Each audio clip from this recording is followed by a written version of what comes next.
We're just going to chit chat for a few minutes while people file in. This was interesting to me. I didn't realize that there was still a mask mandate on Broadway, but I guess there has been this entire time, and they're finally due to drop it. And I also missed this other piece of news from just a couple of weeks ago, which is in Alameda County in California, they actually just brought back a mask mandate at almost the same time. So I don't know if anyone is watching right now and is from the Bay Area. Are you in Alameda County? They do have some sort of an indoor mask mandate. Is that actually being followed, or is that just sort of like a rule on the books that's being largely ignored by businesses? I mean, you could walk around and go into any place in Chicago right now without concern of a mask, right? Yeah, I haven't worn a mask in a while. Yeah, and I think there was talk that maybe LA would bring because we have surging cases of Omicron, that LA might bring a mask mandate back, but I wonder if it's just gonna be one of those things that's not enforced or something. And I didn't realize that you had to wear a mask on Broadway this entire time, and you still do to this day, but as of July 1st, I guess that goes away. So I think one of the predictions that we made early on, and I think it's probably still directionally true, is that in the long run, at any given time and any given place, you could probably expect maybe upwards of 10% of people to be wearing a mask, and it'll never look weird ever again. It's just sort of in life now. I don't know, do you all feel the same, or? Well, and particularly, I think by kind of the place you're at. Like, I mean, there were probably more people wearing masks on your flight to Chicago, right, Jack? Oh, let's see. I've noticed, yeah, I guess so. I guess I noticed that there's more people wearing masks at Midway Airport than there were when I've been in the airport at Nashville or the airport in Fort Lauderdale, as a comparison. But I fly Southwest, and I do this thing like I never have like A1 or A2. I don't get to like pick the very best seat. So what I end up doing is typically like leg room is important to me, and typically you'll have people take the aisle and the window seats in the first row, right? So there's 2 aisle seats, 2 window seats in row 1, but the middle seat will often just be unoccupied. And I think the correct etiquette is you're supposed to like bypass that as you walk down and find like in a completely empty row and sit in there first. I just sort of say, screw it, I'm just going to sit in this middle seat over here, because I'd rather have that, because the plane's going to fill up anyways, and at least I get leg room that way. So I never actually see all the people with masks behind me, at least not on Southwest. But I can say from an airport perspective, Midway definitely had more maskers than Tennessee or Florida airports seem to have. So we were talking about this the other day, and we and Mark, have you guys, this is to everyone, in chat or comments, have you seen this? It's a new sort of image generating AI called DALL-E 2. And what it basically does is you could type in anything and it will create an image from scratch that never existed in the world before based on your descriptions. So you could say, I want George Clooney eating a banana in outer space while wearing cowboy boots with rainbows shooting out of his head. And it'll just make that picture. So here's a couple of examples of things that you could play around with on the website right now. You have to get on a wait list if you want actual access. It might take months, maybe a year or so off the wait list. But it's incredible what this can do. So this image of the teddy bears that are mixing sparkling chemicals as mad scientists in a steampunk style was literally created by an artificial intelligence in a matter of seconds or minutes or whatever. And they'll give you multiple versions of it too. This picture never existed in any way, shape, or form prior to the creation of it by an AI. So there's always been this question, can AI create poetry and art and music? And it seems like it certainly can. I almost wonder, is this how future movies maybe get created, right? If you can create really amazing still images, why couldn't you create a sequence of images and just make a movie that way? Right, here's another one. This is a bowl of soup that looks like a monster knitted out of wool that the AI managed to create. You can see some of the other options down there. So pretty crazy stuff. And as cool as that is, having a computer Request access, Jack? So yeah, so if you go to, if you Google doll-e space 2, Dolly 2, there'll be a place where you can get on the wait list. And I think they say as of today, they've taken about 10,000 people off the wait list and they now have access. But I'm guessing there's millions of people on the wait list. So it may be a while. And then it asks you what type of person you are. You could say, I'm a journalist, I'm an artist, I'm a researcher, something. You might want to sign up multiple times with multiple email accounts and pick each one of the different titles so to maximize your chances of getting off the wait list. But this is pretty amazing stuff and probably just the beginning. So well, imagine what it could do for the food industry too. I mean, you think of a concept for, you know, a menu item, you tell it to create that concept. yeah, And I mean, either it looks exactly like what you wanted, or it gives you ideas that you didn't even think could exist. You know, it like kind of ignites your own creativity. yeah. Or like if you really want wild, yeah. we know how visual people are. Let's say you have a menu idea. Maybe you make an image of it. You could show it to your potential customers and get their reaction to that too. I mean, there's all sorts of crazy applications. So yeah, I would definitely sign up for the wait list if you're interested in it. But look, as cool as AI generated art is, we like the real thing as well. And at Datassential, just these last couple of days, we held our first in-person company event since the start of the pandemic. And we brought in this really awesome, well-renowned street artist named Ruben Ubiera, who taught us graffiti art. And I was frankly very, very impressed with how a bunch of people that were just, you know, creative minded, but not necessarily skilled in graffiti, were able to just pick up cans, go at it, and make some pretty cool looking art in a matter of minutes collaboratively, just by learning a few tips and tricks from a master like Ruben. So here's one of the finished pieces. You can see some of the other little pieces of art that we've done on the side too. So nice job to the team at Datassential. Okay. I think we can probably start getting started. So this is something that I saw. I wanted to buy higher quality pet food for my dog.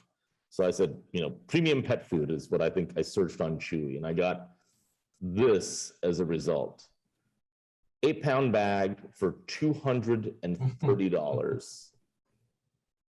So this is basically like the price of, you know, filet mignon or something, isn't it?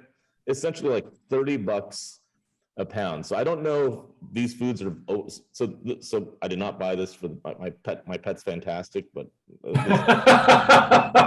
I can't justify this.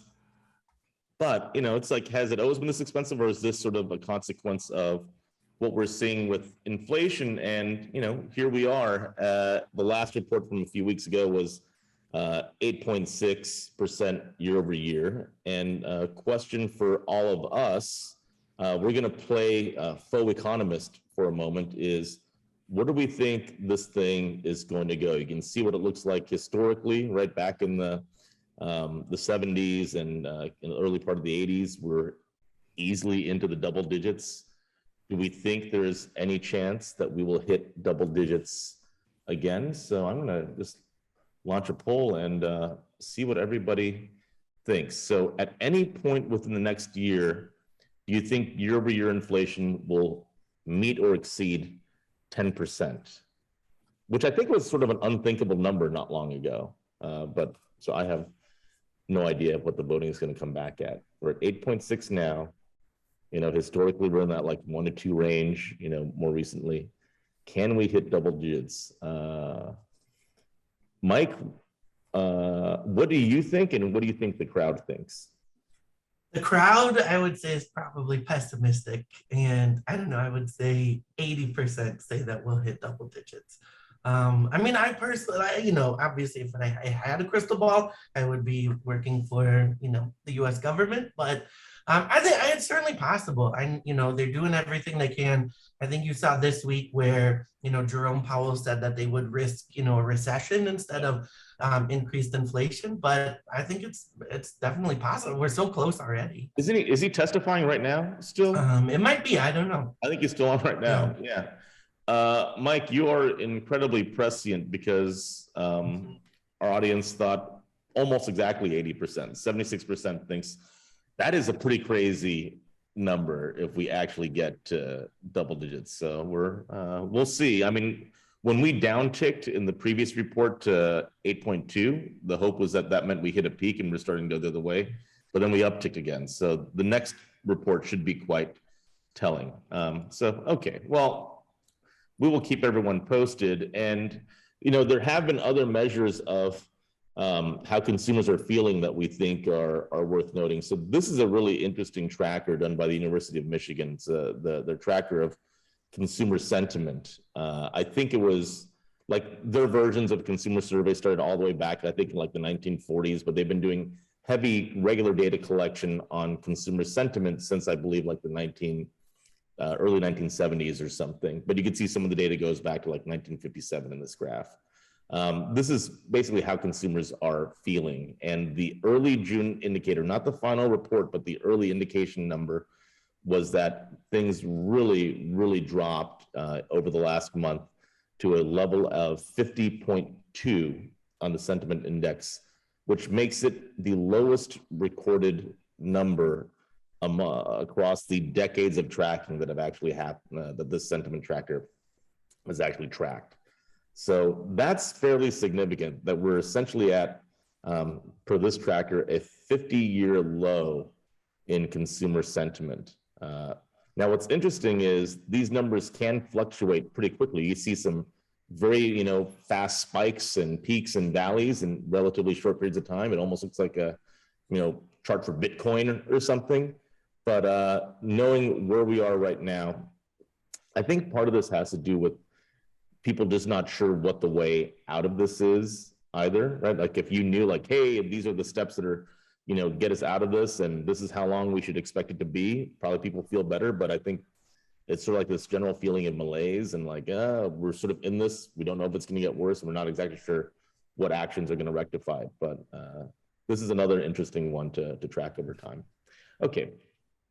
So with the depressing stuff out of the way, I want to talk about something that I think is fairly uplifting, which is, you've heard about this in this webinar before, but Datassential is working on an initiative in collaboration with many of your companies and across the industry that we call One Table, which is all about how do we sort of operate in an environment of high inflation, tight labor, and supply chain challenges, right? That three-headed monster essentially. And what we've seen from operators is that they are times very, very confused and scrambling and struggling, specifically dealing with these three things. And for those of you that are suppliers into the industry, whether you're a food service manufacturer or a distributor or a broker or someone else that sells into operators and supports them, how do you do that in the best possible way these days, given all the challenges that operators are facing specific to these three conditions? So we formulated a study called One Table that we've worked on collaboratively with dozens and dozens of different food service companies like yourselves and probably your company too. And we finally finalized a survey that consists of these parts. What's the financial condition that operators face? It's a survey of operators. So what's their financial condition? What challenges are they facing specific to supply, inflation, and labor? How are they making changes to the types of products they buy? What anticipated changes do they have in the periods ahead with regard to how they source products, what they buy, the quality tiers that they're looking for? Are they switching more to distributor label or private label product and away from national brands? And then also, what support do they need from their industry partners to really be successful? So the great news is this study is being done completely on Datassential's dime. We're offering it up for free because we think it's important to support the industry. And it was eye-opening to us when we did an informal poll of sort of, industry professionals. And we asked, what do you think was the bigger challenge? COVID in its early days when everything shut down, or the after effects of COVID with labor supply and inflation? And it was a massive vote in favor of the current environment being more challenging. So we want to help rectify this as best we can with the input from all of you. And we have a great study that's being finalized and getting ready to field in a little bit. So if you're interested and want to get access to the results or maybe get a special presentation or something, just talk to your Datassential team member Again, there's no cost to you whatsoever for this. This is just a piece of, our free contribution to the industry, and to say thank you and hopefully help you all make some better quality decisions. Okay, so that's called One Table. As a reminder, please use that chat, and this would be a very good moment to actually use that chat right now. So we're gonna do a group exercise. Everyone hit your chat button. Make sure you choose all panelists and attendees or everyone, and just let everyone know where you're chatting in from and how things are going, and just say hi to all of your friends and peers from across the industry. So hit that chat button, say hi, and let's get this thing going. Okay, we have a special adult beverage webinar next Tuesday, June 28th at noon Central. So if you're an adult beverage company, if you make drink mixers or cocktails or beer or what have you, or if you're an operator and you serve adult beverage, or maybe you're just a fan of adult beverages, please join us next Tuesday, June 28th at noon Central. We'll put a link in the chat where you can click to sign up for that. It's free, of course, and it's going to be chock full of awesome adult beverage insights that are hot off the presses.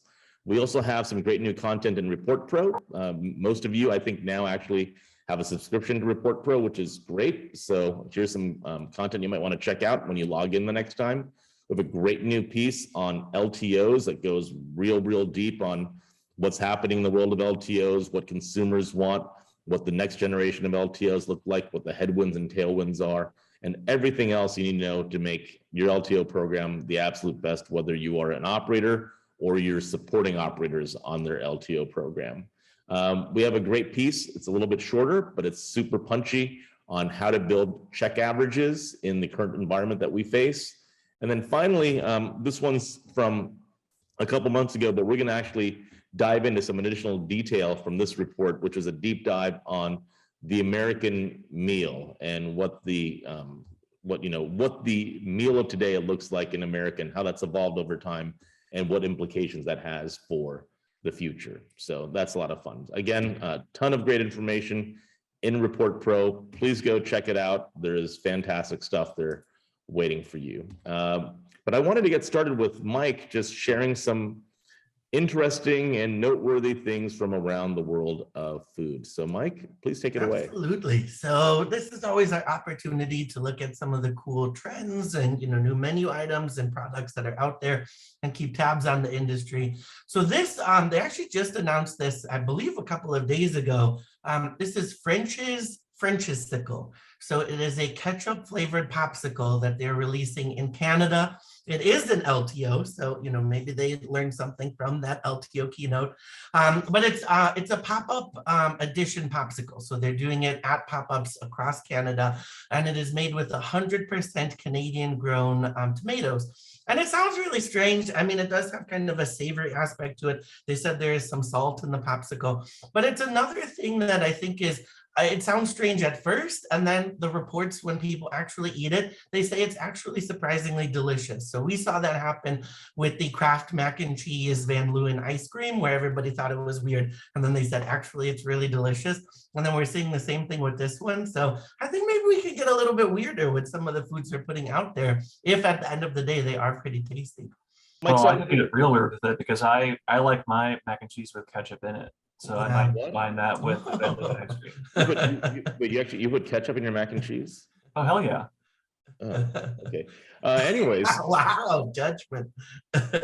So, I remember in the very early 2000s, one of the observations we made about sort of the world of food is that all the historic conventions around like manners and the ways that you had to do like certain things a certain way were all starting to go away, right? Like people didn't care if you ate with the right fork or not anymore. Like you could put your elbows on the table and no one would really give a damn anymore. Or they even had like weird arcade, like what was the thing about like wearing white after Labor Day or something like that? I don't know what that one is. And the observation was all those sort of rules of etiquette were going away and more stuff would be acceptable.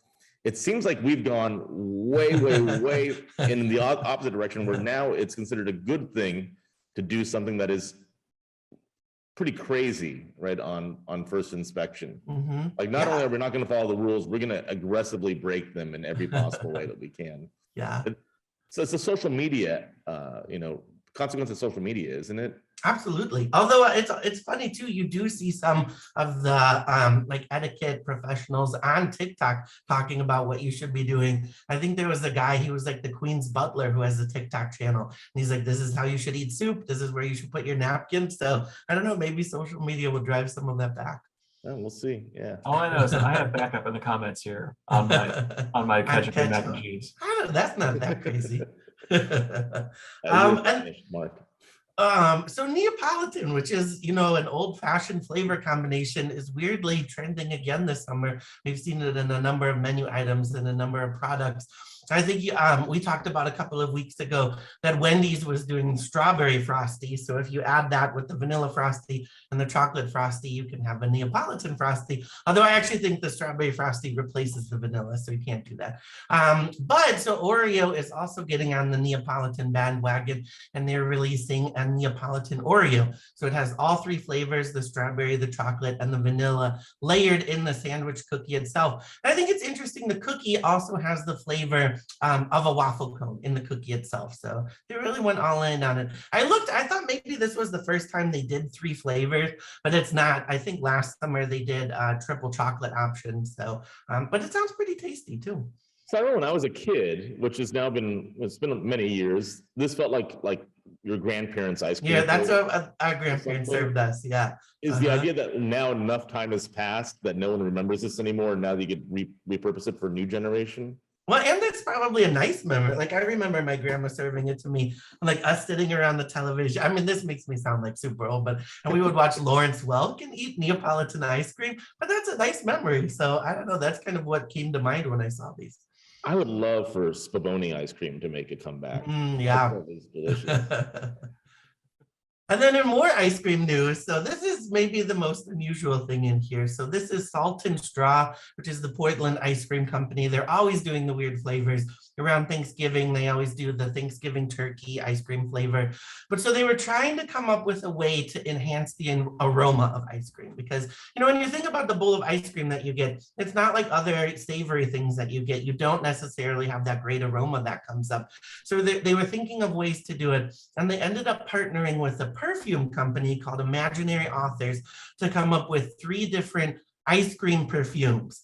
And so, and it actually ties into what we just talked about. They wanted to figure out if they were creating the Neapolitan of ice cream perfumes, what would it be? What are the 3 flavors that they would need? So they decided that there would be a cocoa flavor, there's a citrus flavor, and then there's a floral flavor. So they have these 3 flavors.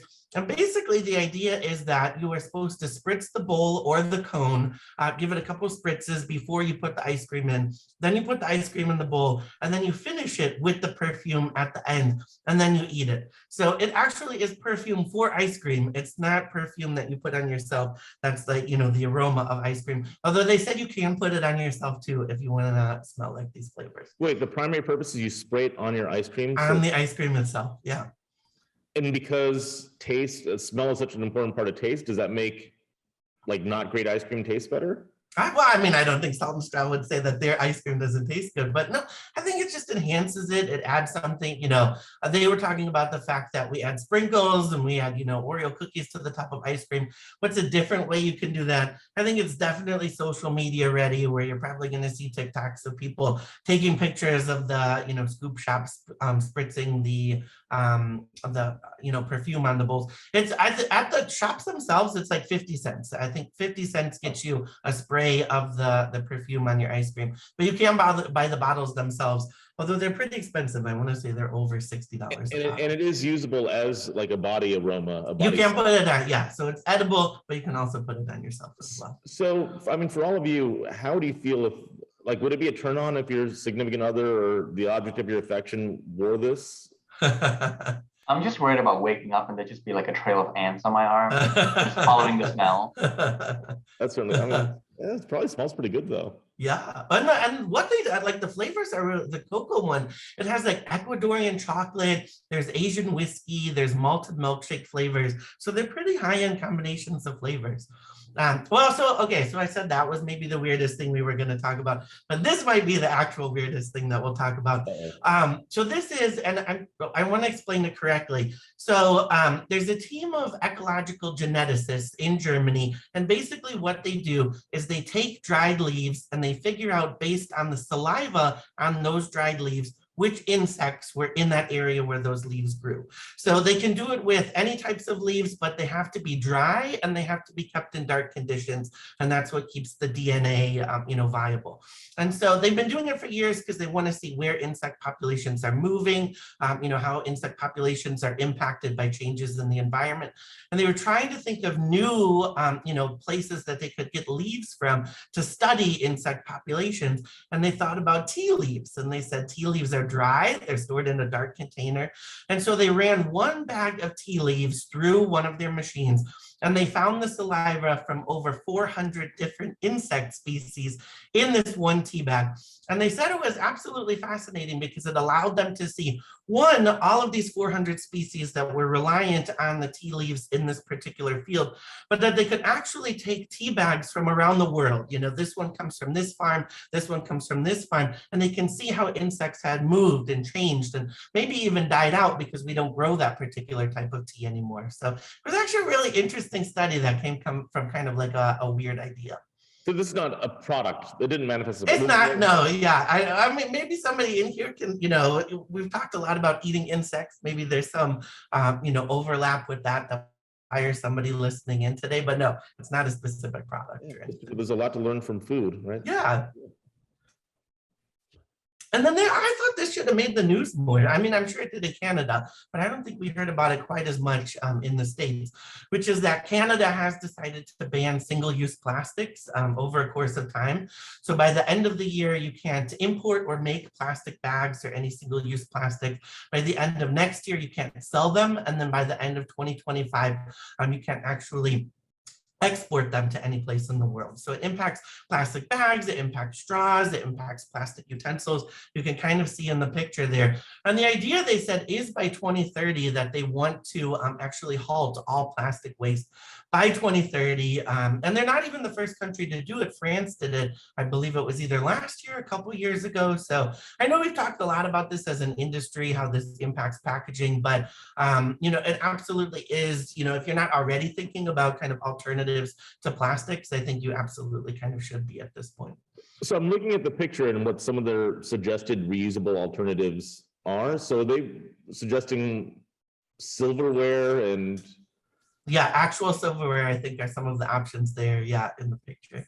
So what are the other, I mean, if you can't do that as a, fast food restaurant, what are some of the good options? I mean, the ones there, I think, compostable options, biodegradable options. Obviously, you see the paper straws in the picture, which, there's, a lot of debate over whether the paper straws are great options or not. But it is, and that's actually an argument that, a lot of people in the hospitality industry in Canada have said that not only, have they not quite caught up to, this ban yet, there's not necessarily enough, replacement options, but we're also dealing with, all the supply chain shortages. And one of the biggest shortages we've been seeing is, disposable, delivery options and packaging. So it is going to be a little bit of a pain point in the immediate future. Wow, that's interesting. Yeah, the straw thing is interesting. Have you had those sort of like sugar straws? Yeah. Those work great. Those are better, yeah. And there's a lot of better options than if there's a paper straw company listening today, maybe they've created a better option, but there are some options that don't necessarily disintegrate on the market now. Yeah. And then this is just a quick one, but so this is the company, again, kind of, lots of arguments happening within the space about whether this is actually ecologically feasible and a good idea or not. But this is a company called Bakkafrost, if I'm saying it correctly. And they are a Faroe Island salmon company. So they, export Faroe Island salmon around the world. and they've purchased their own Boeing 757 plane so that they can overnight Faroe Island salmon to currently the New York market. And it created huge arguments over whether this is a good idea. Should companies be purchasing their own planes? They said it actually is ecologically a better option than what they're currently doing, which is putting it on passenger planes around the world. And they were having issues with some of the salmon going bad and things like that. So I think it's interesting because we've also seen a number of companies that have been, kind of hurt by the past couple of years, getting into, spaces that they might not have necessarily got into in the past. We saw Wingstop was, saying that they might get into chicken farming.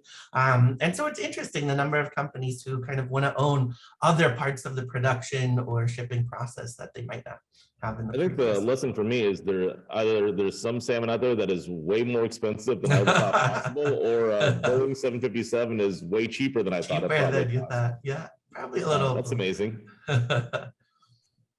And other seafood news, if you live in the Midwest, I feel like you saw this headline, but we have an Asian carp problem. Asian carp, I think they said it's something like 20 to 50 million pounds of Asian carp are found in waterways each year. They're trying to keep them out of the Great Lakes.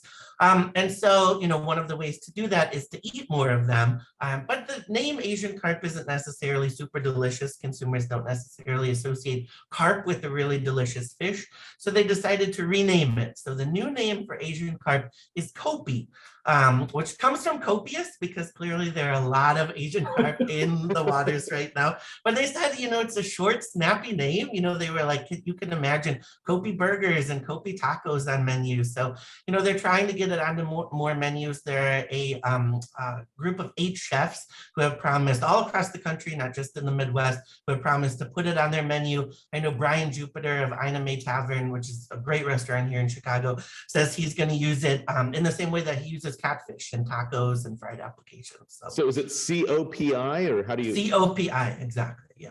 Are these the fish that there's videos of them almost like walking across the road?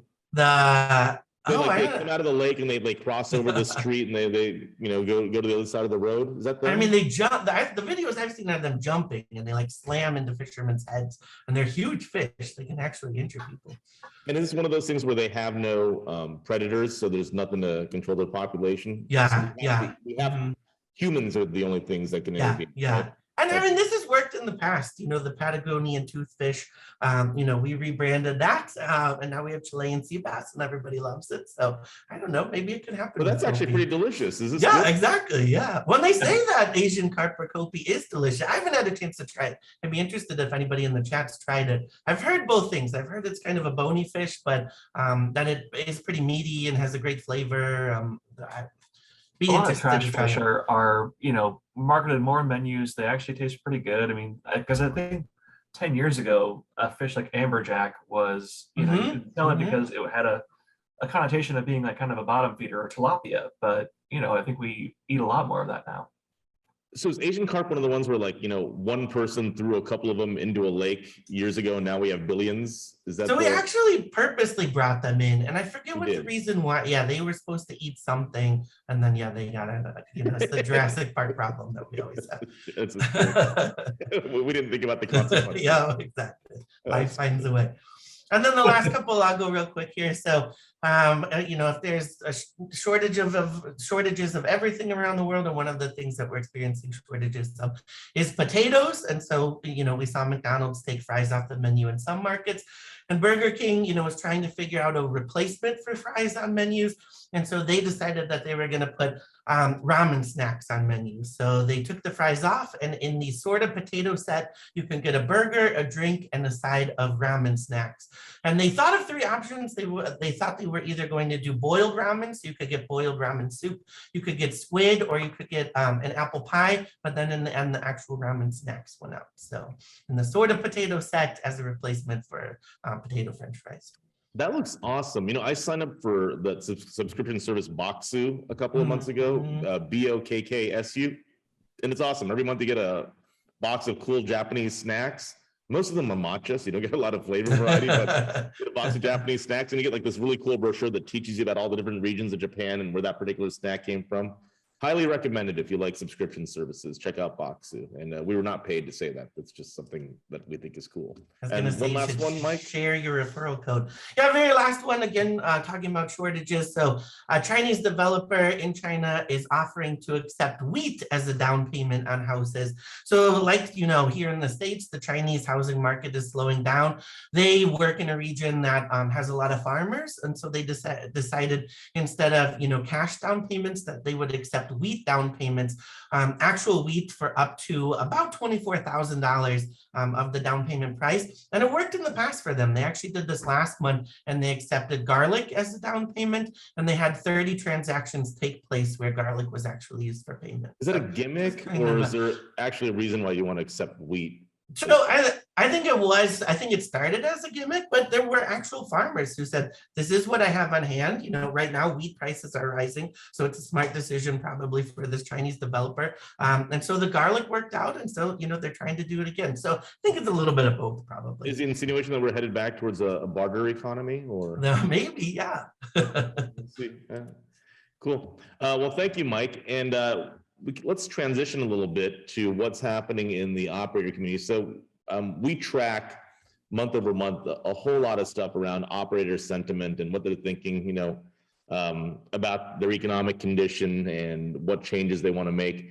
And we thought it would be helpful to look at some of the historic data on some of these top level pieces. This comes from our Pulse service, which is part of Report Pro. So if you get Report Pro, you've probably seen some of this already, but if not, we thought getting a preview of just a little bit of it might be helpful too. So Mark, I'm going to go to the next slide and let you all take over.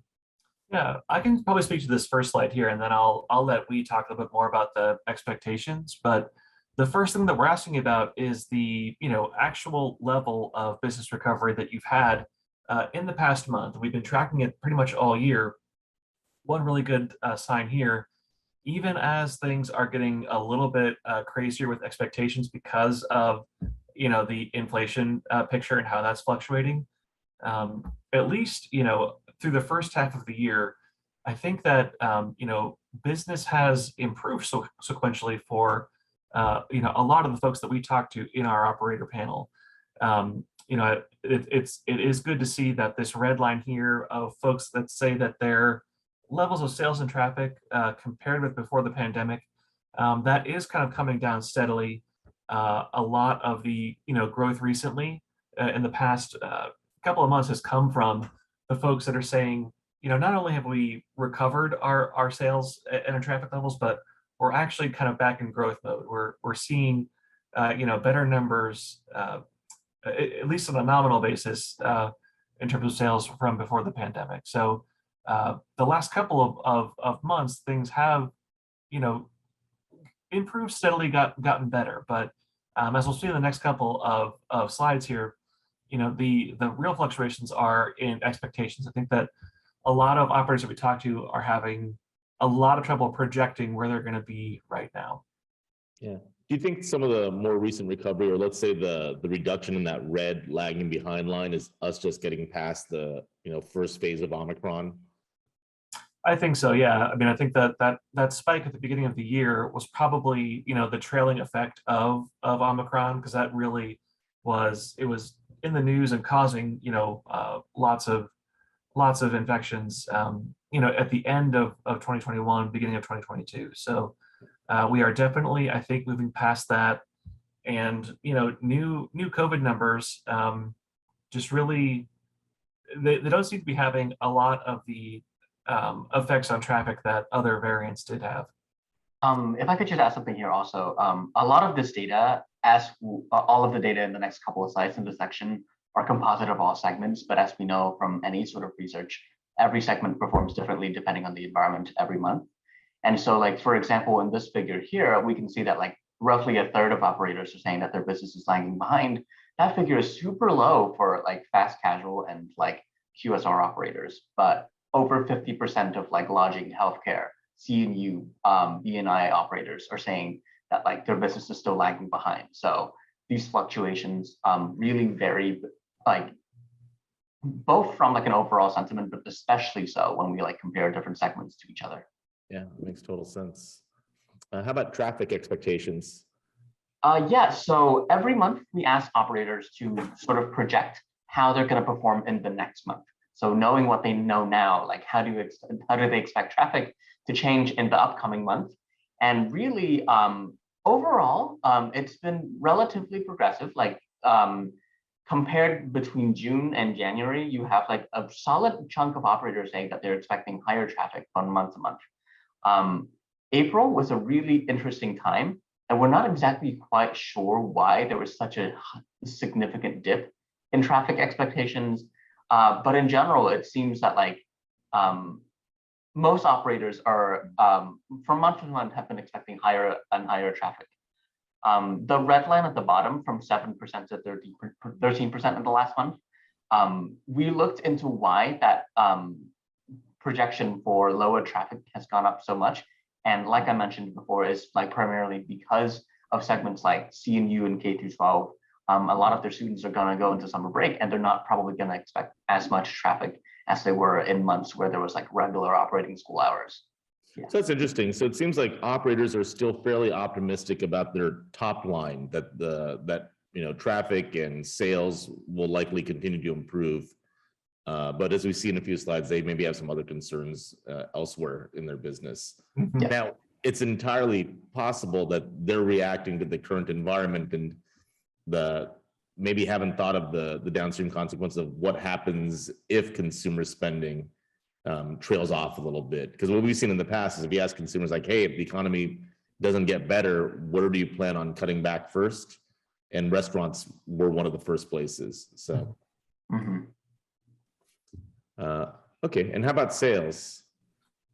It looks similar here too, where a lot of the recent fluctuation is unfortunately to the downside case, where we can correct me if I'm wrong, but I think that we do see the same kind of variance from restaurants to on-site segments. But in general, the folks that are kind of expecting similar levels has been pretty steady throughout the year, and more recently, I think that we're seeing some expectations to the downside, and that I think has a lot to do with the pickup in inflation, and probably as somebody in the comments mentioned, and I think that person is right.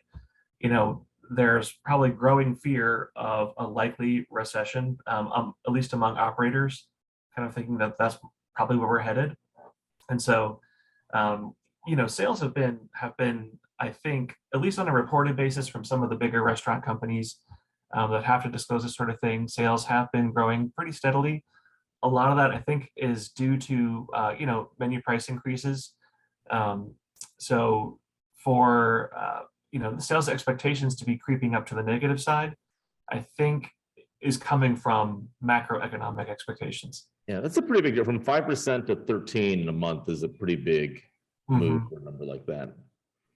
Well, what are operators concerned about? This is fascinating. Yeah, really, to your point, Jack, those last few slides were the top line concerns, but a lot of it I think is happening where they are just seeing the effect on their bottom lines, and really, it's hard to chart a path out of that too. There's obviously many things that you can do with menu innovation and kind of right sizing your menu and things like that, but there's very little control over the prices that we pay to get things in through the back door and into the kitchen. So all year, rising food costs has been the top concern with the bullet, and I think that labor costs are probably rising a little bit, but the labor supply has been surprisingly a little bit steadily improving, but really it's just the difficulty in reining in costs. So the cost of food, wages that you will have to pay, there's pressure on those to go up. And then general inflation has had a pretty big rise from the start of the year to now as well. And so it feels like months ago, the panic was about, oh my God, I can't hire anyone. But now I've sort of figured out how to live with that to some extent. But the thing that's been accelerating over the last few months is food cost concern. I mean, that's a pretty big jump from the 55% that we saw just in January. That seems to certainly be top of mind. And like you said, with the bullet going up. Yeah, if you isolate, what we did with the slide is that instead of just stacking all of the concerns together, we isolated all of the ones that had something to do with cost. So obviously rising food costs have been significantly and by far the most pressing issue month to month. But what we are also curious about is that bottom line there, the general inflation line. And it seems that like concerns about general inflation has just been steadily going on the rise, like a 10% increase in that being an operator's top concern is certainly, I think, significant, even if it's only 31%, right? Yeah, and look, it's a question of when do some of the consequences of general inflation start manifesting more, obviously to the operator, right? Do they start seeing a reduction in traffic or people moving away from certain items on the menu? Mm-hmm. Yeah, I mean, inflation is really going to drive everything, across the P&L here, and this is one of the few charts that we have a tracker for where just things are moving in a pretty uniform direction, very little fluctuation, and so the concerns over food costs have just been steadily on the rise, and almost nobody says that they are easing up or staying constant. Yeah. And then labor. Labor has been I think pretty interesting to me too here, in that it is fairly constant as well. Obviously, it's elevated on the downside, where people are having difficulties finding the right people, and we saw that the labor cost was probably rising more steadily, whereas this is a little bit flat. So I think that we're as an industry, we're starting to figure out the ways to operate efficiently with the people that we have and with the people that we can get. You're obviously going to pay more for that per labor hour to sort of fix that, but really it's just it has been kind of the same story for most of the year here, where it's difficult to find the right people, and once we even do get those people on the team, they are becoming more expensive. Yeah, so one of the questions that we're exploring in good detail in that one table initiative is, what do labor shortages mean for the types of products that operators want to use and how they prep stuff? Does that mean that the average level of culinary skill back of house has declined? And if so, what does that mean for product formats and prep? Are we going to see, a continued shift away from more scratch-like preparations, for instance? So again, if you're interested in that study, talk to your Datassential team member. It's completely free, and we'd love to share that information with you. So here's a good question: how do sort of operators see themselves getting out of all this? And we'd like to understand, maybe from all of you, what you think the single best strategy might be if you were an operator. So you can only pick one. So your options are, given the current environment, is your best option to cut cost? Is it to raise your menu prices? Is it to try to build your check average by upselling more apps, desserts, beverages? Do you focus more on value-priced offerings, or do you focus more on premium offerings that have higher margins? So the question I'll ask, I guess, our panelists is, do you think there will be a clear winning vote getter, or will we see a pretty broad spread? Well, I don't think it'll be a broad spread. I think it's going to probably be most people saying one of those first two options. Okay, what do you think? I think there will be a decent spread between like maybe 2 or 3 of these options, and then like very few for like the rest. Okay, and Mike, Jared, I'll give you guys a shot as well. What do you think? I agree with Mike. I think, I think find ways to cut costs would be the top option. I'm just thinking back to working in a restaurant and being like forced by my manager to say like upsell. So I'm curious to see where that one will land, but I have no idea. So I wish I would have given myself a chance to vote before I saw the answers, but I actually sort of disagreed with the four of you, that I sort of figured there would be a pretty broad spread in the vote over here, which to me would suggest that there's not a clear, easy way out that everyone recognizes. So I'm going to end the poll and we'll see where we are.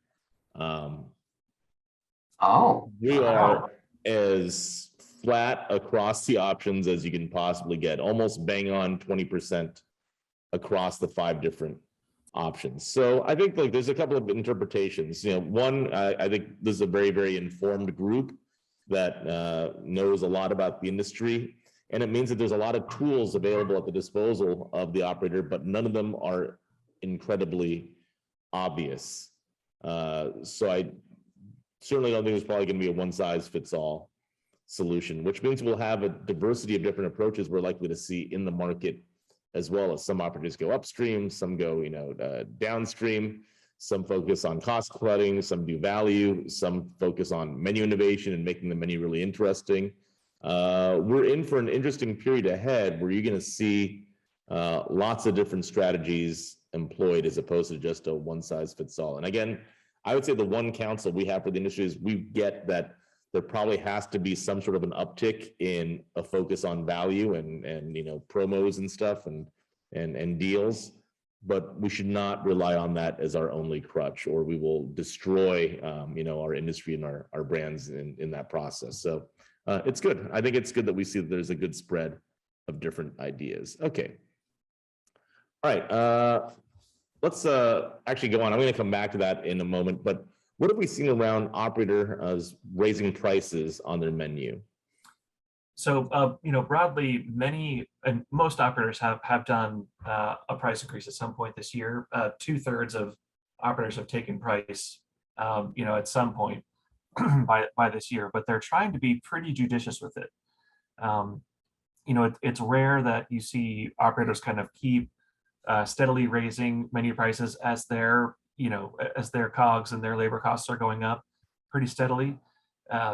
I think they've been trying to save their customers. And what period of time is this cover again, Mark? This question was asked, how many times have you raised your prices this year? So the past 6 months. In just the past 6 months. So you already have what, 42% that have done multiple price increases in the past 6 months already. Yeah, so that's definitely way ahead of what any normal year would ever look like. We got 6 more months to go. And a couple of other stats. Tell us about this. Yeah, this one was interesting here, where we're asking operators to either agree or disagree with this statement of, we don't need to be the most affordable or the most value-focused restaurant in our comp set. If we have customers that are going to compare us for similar offerings across our competitors, it's not necessarily that we need to be under by a couple of cents or even more than that. We can justify our prices if they are going to be a little bit higher. And I think that there are things that go into this that we can't necessarily capture just in an agree or disagree statement. Whether they have really good loyalty programs in place, what their kind of marketing mix is, and how they might do that, or how they merchandise the rest of their menu. If they have a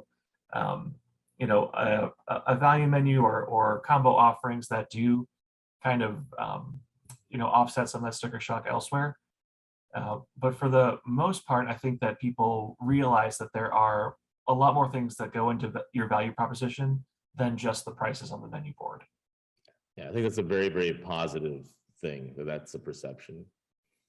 Yeah, this one was a little bit tougher though for a lot of our panelists here, because it's an admission that while we would always like to be growing that average check, and to Jared's point, I was trained the same way when I was waiting tables briefly of you always want to get that beverage attachment. You want to make sure that you are leaving room and selling dessert at the end. It would be great to always drive up our average transaction, but I think the admission right now is just that with everything kind of facing our customers, their cost situation going up and getting worse, I think we need to do what we can to retain traffic. So that's probably why I was surprised to see as many of our attendees today saying, a value focus in that poll question. I would have guessed probably a little bit more toward raising prices, but I think it's a reflection of the reality here that traffic is the big challenge right now. Yeah, For sure. There's a lot more inside of Report Pro if you want to find more details on some of these stats. And with that, I want to go to another piece of Report Pro content that Jared's going to take us through. This is our deep dive into the American meal. This has been a fascinating report, right? It taught us things like, hey, people are more likely to use paper towels when they're having a meal at home than they are any sort of a formal napkin of some sort, or that oftentimes our meals are spent mindlessly watching like this is the saddest dinner of all time, I think, that we see in this picture, but this is almost a majority type of an occasion, just plopped in front of the TV. No one uses their formal dinner table anymore, if you even have one. And we thought Jared could take us through a few more interesting observations around the world of appliances that people use making food at home. Yes. Jared? Hey, everyone. So looking at appliances, our American Meal Keynote really was a deep dive just on how we eat in general. And in terms of appliances, we have a ton of good insights. And when considering the last meal at home, now this does not include delivery, takeout, or pickup, 95% of consumers used an appliance in some capacity. And an example of an outlier there would be like a peanut butter and jelly with chips in the water. Most meals don't fit that criteria. Most meals do include ovens, toasters, things like that, which we'll see on the next slide. So we asked our consumers, and this is only consumers that made their last meal at home, which of these appliances did you use? And so some of the appliances at the top of the list here, I started calling them our legacy appliances. They're like the appliances that have been around for like 100 years, you know, the oven, the stovetop, toasters, things like this. Super common. I mean, it's pretty crazy to me to see that the stovetop's actually, you know, in the majority of at-home meals. But then, you know, towards the bottom of our list, we have things like the air fryer, the SodaStream, all these electric modern versions of appliances. They're kind of ticking up, and we're going to see an interesting trend with those.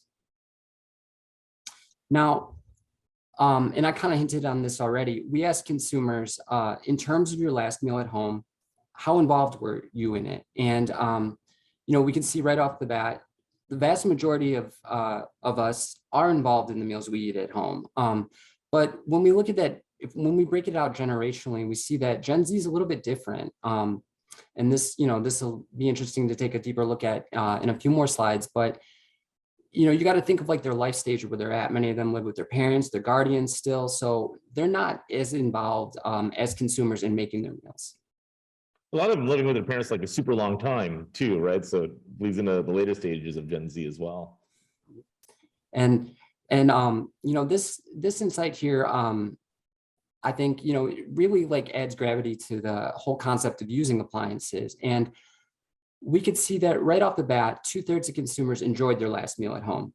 But when we break this out by their level of involvement in preparing that meal, we see that, you know, the more involved that you are in cooking your food, your meal, the more you enjoy it. And I think that, you know, it's just important to keep in mind in terms of appliances, you know, using something like a toaster oven, you know, it takes time. You got to heat it up, you know, put the food in, wait for it to cool down, but you enjoy that process more than just getting it. So there's a good trade-off there.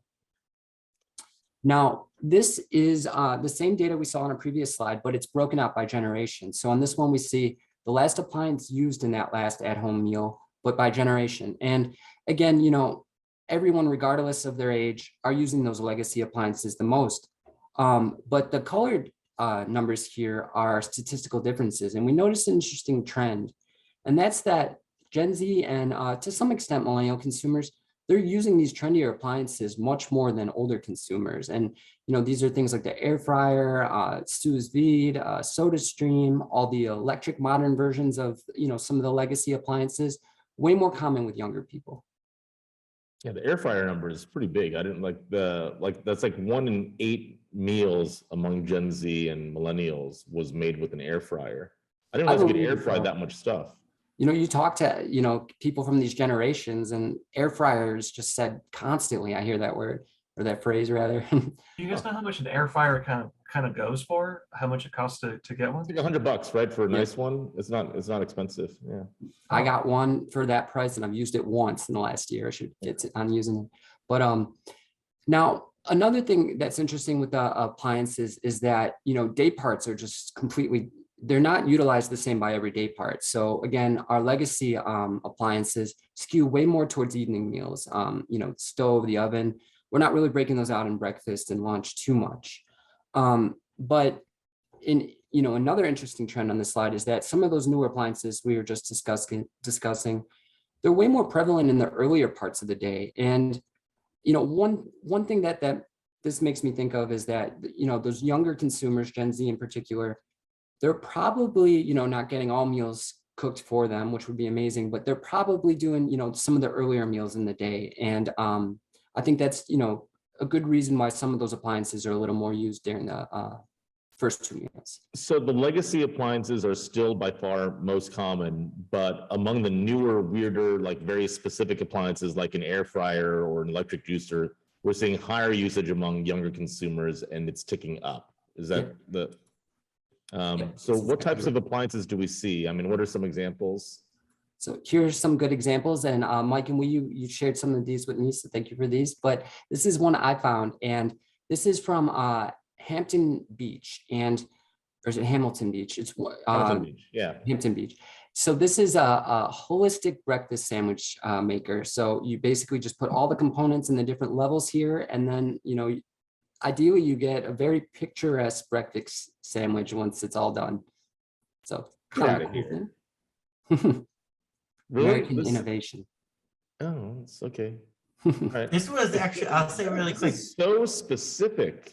That Right? was, I thought that too. It's one of the top selling appliances in Hamilton Beach's history. And now they actually have spin-off appliances. Like, so there's some that make yeah, it did incredibly well for them. My God. Yeah, I was just curious if any of those parts stick after a while. Like, that's just going to be such a disaster. That the egg doesn't slide out, like the thing. Yeah, no. Yeah.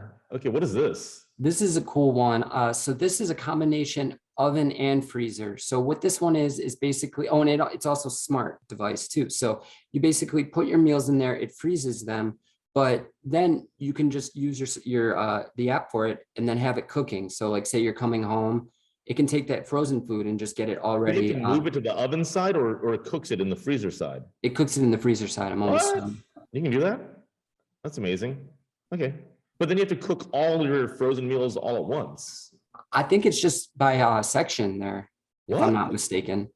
Like, we should look that up. That seems physically impossible, but who knows? That's pretty cool. Yeah. And this is a cool one that looks like a hair straightener. It pretty much is a hair straightener, but what it is that it reseals bags that you open. And I like this one because I'm always afraid I'm going to find spiders in my food, but now I can just have it factory sealed if I was to get something like this. So I think it's sort of like we live in a gadget-filled world, and the younger consumer today feels like just having lots of gadgets are appropriate that are very, very specific things. You don't need a Swiss Army knife that does everything. You have more specific things that just do specific things, right? Yeah. This is sort of cool. What's with the Electrolux? So this is from a Swedish company. It's called the Grow, and basically their approach was to just redesign the entire concept of what a kitchen is. So it kind of takes the concept of the Internet of Things or like mosaic warfare and just has all these modules kind of work together to promote plant-based eating and sustainability, I guess, more efficiently in the home. So it has a fermentation pantry, it has a smoker, it has all these things that just build into the wall, essentially. That's really cool. Yeah. And what is this? And I'm not going to try and say the name of this company. I tried a few times. It seems pretty hard, but what it is you grow mealworms in your kitchen. So an extra source of protein, environmentally friendly.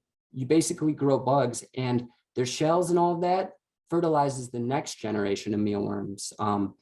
And I don't know, hopefully we don't all crash their website trying to buy this one right now. I would get worried that there'd be like a leak and like the worms would get out and they'd be all over my house. That'd be my only, one of many concerns I guess I would have with it, but that's cool to see.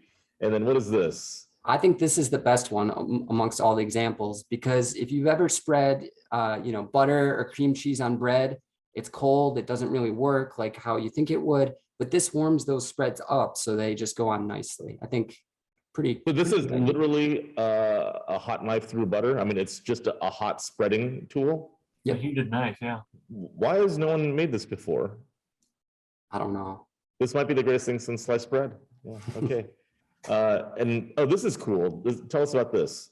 So this is a modern toaster oven called the Balmuda. And what's interesting about this is, we've had ovens forever, hot boxes with the dial on it. But what this is it turns it into a science. So it gets just ultra precise in terms of the time and the temperatures. So you can make bread, I guess, in the most ideal way possible, instead of just putting it in there, one temperature, one time, just more precise cooking. So it's expensive, but pretty good. There's also something called the Mitsubishi bread oven that makes one slice of toast at a time, and it's supposed to be incredible. So look up the Mitsubishi bread oven.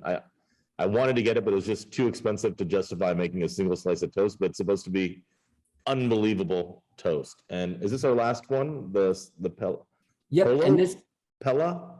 Pella, yep, and this is another countertop appliance, and this one is for instead of throwing your food waste out for things you're chopping, or put them like in the what is it, the sink thing called, the garbage disposal, you put it in this and it turns it into soil. So basically reduces food waste and environmentally sustainable too. Yeah, very good. So just some of many appliances that will continue to take up in popularity. As a reminder, this is important. We are skipping the webinar in 2 weeks. We're going to celebrate the 4th and make sure everyone has time to do that. So there is no webinar 2 weeks from now. No webinar 2 weeks from now. I'll say that one more time. You should be getting a cancellation in your calendar as well for that specific date. But then we're picking right back up 2 weeks after that on July 21st with brand new insights that we're really excited to share with you. Thank you, everyone. Congrats on making it through the first half of the year, almost. We got 6 more months to go, and we think it's just going to get better from here if we have the right attitude and the right insights. So thanks all.